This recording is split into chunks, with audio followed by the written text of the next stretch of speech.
Insurance agents from around the world, welcome to the Insurance Guys podcast, powered by Gale. Gale Force GPT. I love that name. I know that's not the name. It's Gale GPT, right? Correct. But I love Gale Force GPT. Anyway. Guys, my name is Scott Howell, your fearless host and leader, insurance agency owner and insurance evangelist for I Protect Insurance and Financial Services, based out of Huntsville, Alabama. And before we get started on today's episode, please help me welcome. He is a $7 million bull rider from Mobile, Alabama.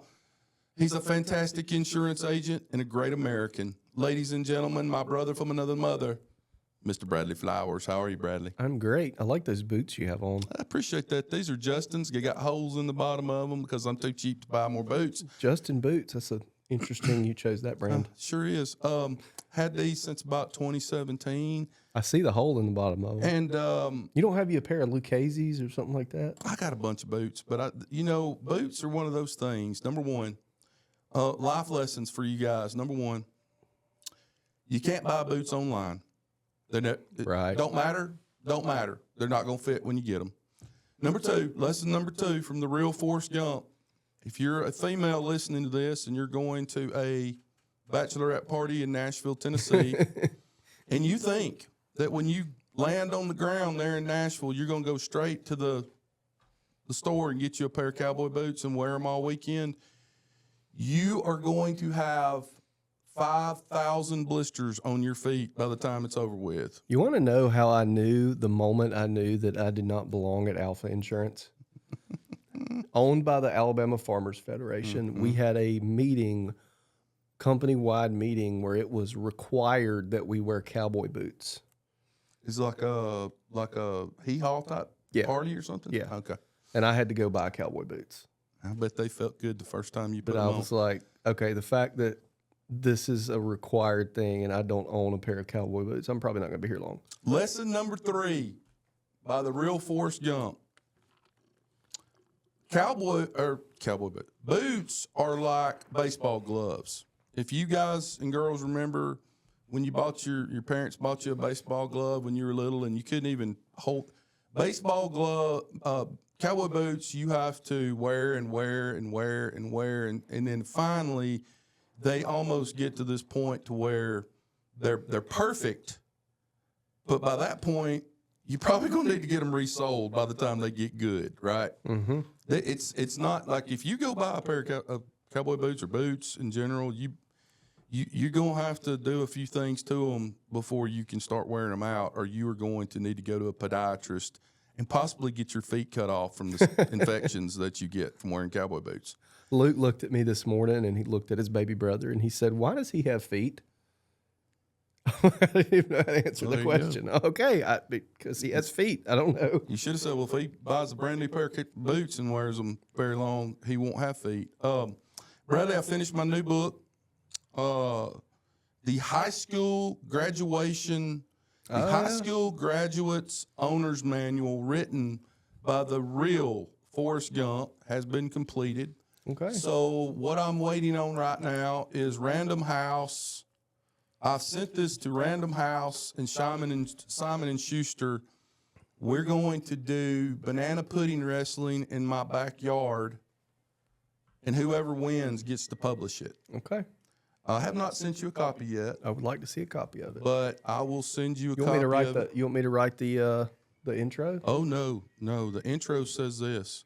I've always felt like of the millions of books that I have read in my life, I think the foreword being written by anybody, to me, is a little self-indulgent. For sure. So my foreword says, here's the foreword. You want to hear the foreword of the new book, The High School Graduates Owner's Manual, written by the real Forrest Gump. And it says, here's the foreword. You turn the page and it says, Morgan Wallen may have wrote the book, but by God, I lived it.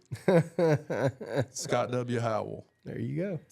Ladies and gentlemen, I've got a good friend of mine on the show today, and you need to pull over to the side of the road, put your emergency brake on. We've got a lot to talk about, some very interesting news in the insurance world of insurance. And I've got some questions for Mr. Bradley Flowers and for our guest today that I think you're going to really want to hear. So pull over, get to a rest stop, pull over, take your notebook out, write this shit down. But before we get started, I want to give him the introduction he's always deserved.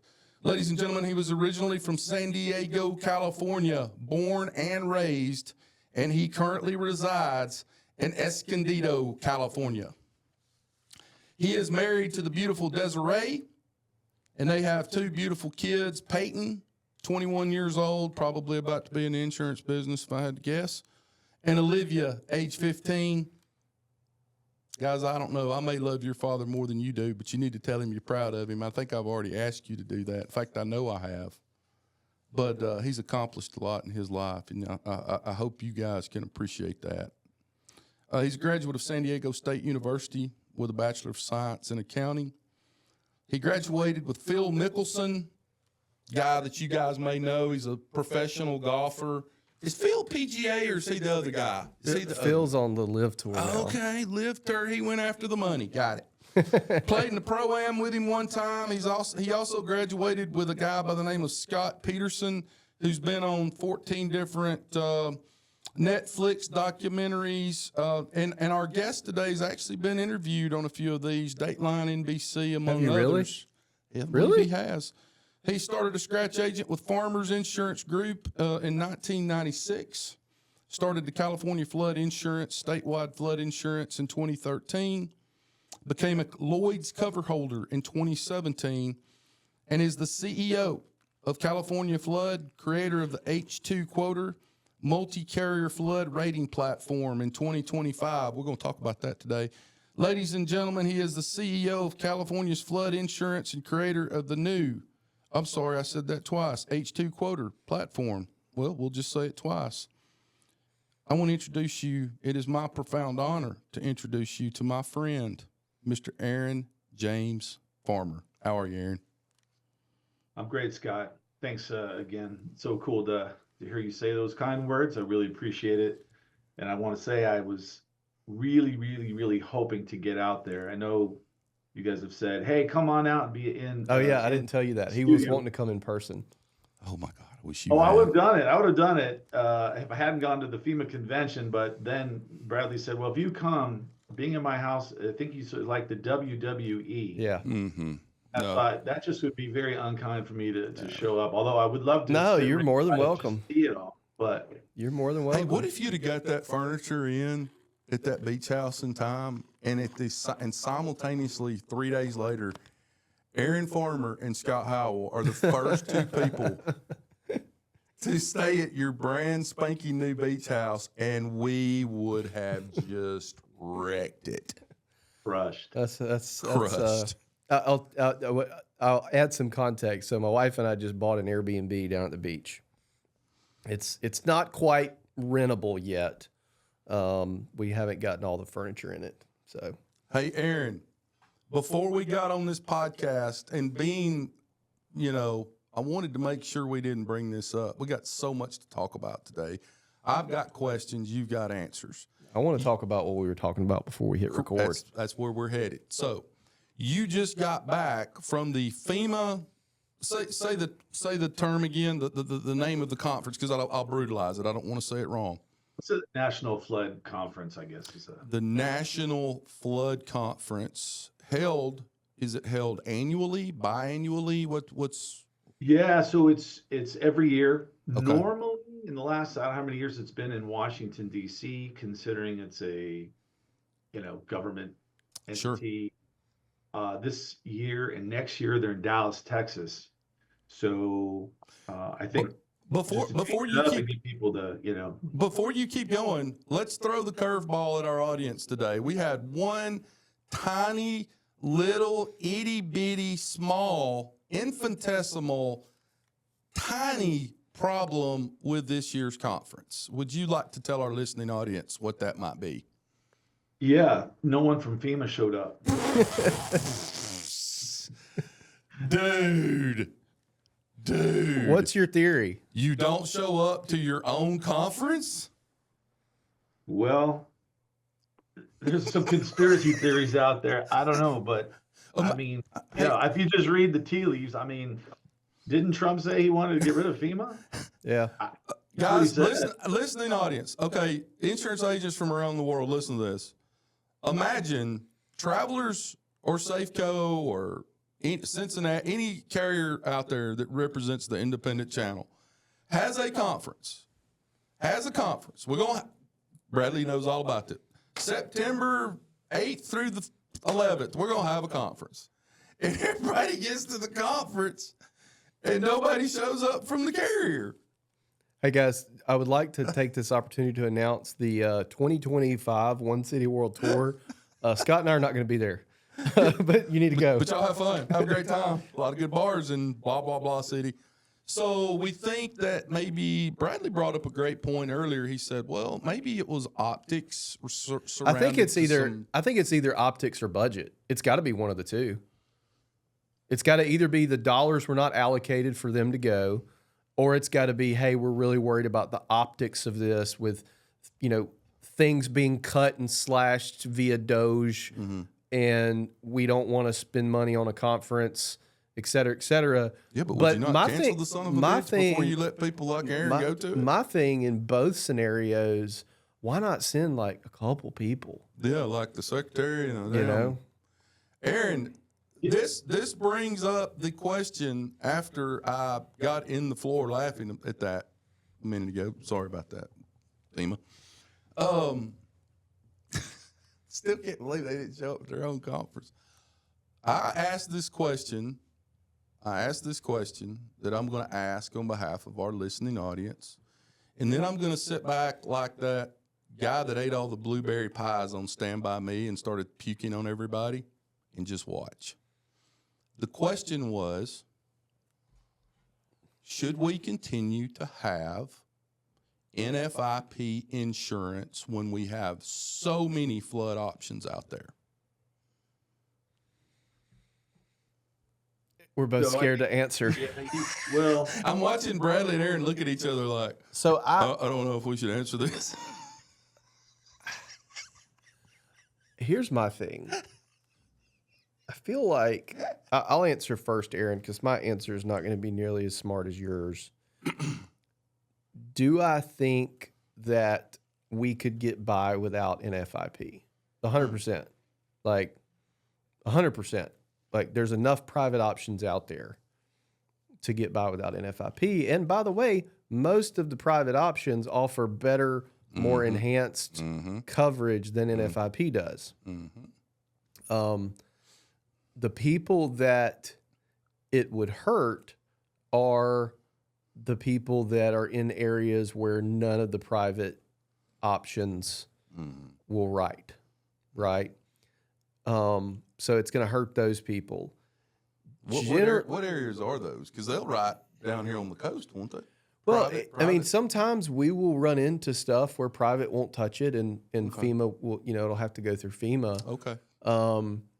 If somebody's in an X flood zone and they just want to buy flood insurance for peace of mind, there's no reason to buy it from NFIP, in my opinion. Every private carrier will touch that, right? Right. And then you get the most extreme Cobra zone folks. There's going to be some private carriers that are going to take a stab at it. To me, it's the ones that are in like that third tier that really need the NFIP option. Generally speaking, I think government getting involved in stuff in business and private businesses is generally a bad idea. It's just my opinion. I don't know, Aaron, what are your thoughts? Well, as a libertarian, I started out that way. I don't want the government involved in too many things, but and not to geek out on this too much, but I would say this: in the past, before risk rating 2.0, FEMA's updated rating model, everything was subsidized, right? So I live in a town called Escondido. I'm here in San Diego, and Escondido has a big flood area where there's A zones, let's say. These people were paying the same rate as people sitting on the Jersey Shore that's been wiped out 3 times. Right. how's that fair? Well, it's not fair, right? But Mhm. the point being that they had to subsidize. So you have all these people in A zones, everyone's going to pay the same rate. So effectively, you're subsidizing these people that live in the Gulf of America or the Jersey Shore. When they change the rating to this 2.0, there is a piece in there for equity.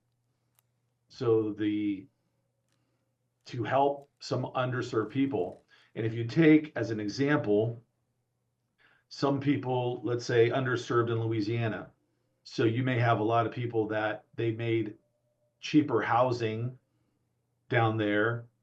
People were able to afford a home, but then they got blown out with the hurricane down there. And so now, what should those people pay to have flood insurance? Well, first of all, you'd have to put them on stilts 30 feet high, and then you'd have to charge 30,000 per house. I mean, at some point, the government helped these people get in these houses, and then you can't turn your back on them. Right. And then say, oh, now it's 30,000. So I don't know the exact answer, Scott, but certainly there is probably a need for the government, not including which you're talking the hurricanes. If you take North Carolina and Florida, I mean, you need a lot of resources.